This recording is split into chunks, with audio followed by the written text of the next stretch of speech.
Hello and welcome to another exciting video here in Mathland. Today we're going to talk about the 30, 60, 90 degree triangle.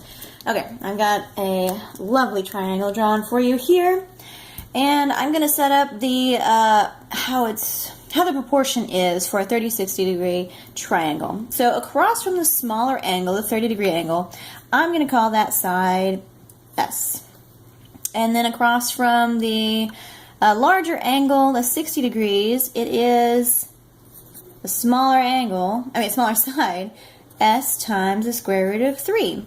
And the hypotenuse is always 2 times S. So, hypothetically, if we had some numbers in here, we could figure out the other sides of this triangle using this nifty little diagram here. So if I gave you, say, that my hypotenuse was 4, then you can easily determine the side across from the smaller angle here would be half of that, because it's 2 times the side length would give you 4. So that's going to be 2. And then over here, we just use this smaller side length multiplied by a square root of 3, and there is our other side length across from the 60 degree angle. So that would be 2 square root of 3. Okay, so that's pretty straightforward, I think.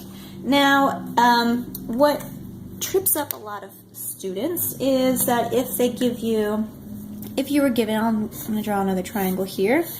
Oops, that looks more like a 45, 45. Let's not use that.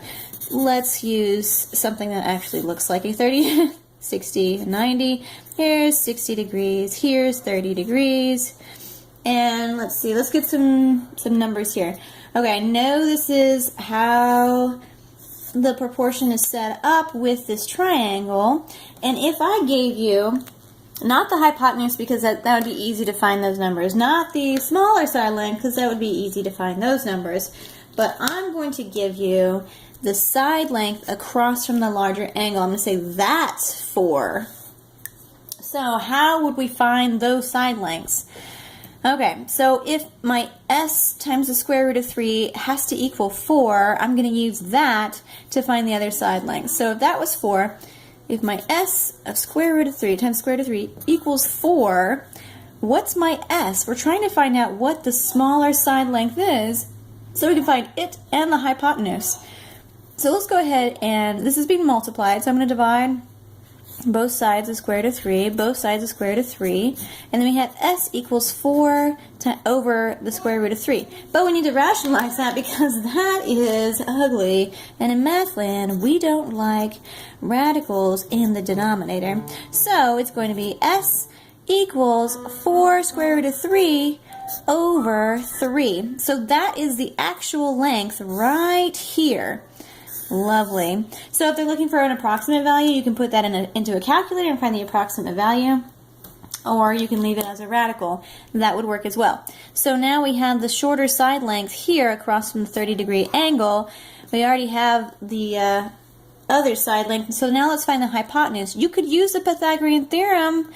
Yeah, so you can square that. 16 plus that squared would be something. Or you could just take the S value, the 4 square root of 3 over 3, and multiply it by 2, because that's what the hypotenuse is. It is the shorter side length times 2. Times 2. Okay, so that's just going to be 8 square root of 3 over 3. That's a 3. Over 3. So that is my hypotenuse right here. Isn't that lovely? Looks a little ugly, but that's what it is. And that's how you figure out the 30, 60, 90 degree triangle.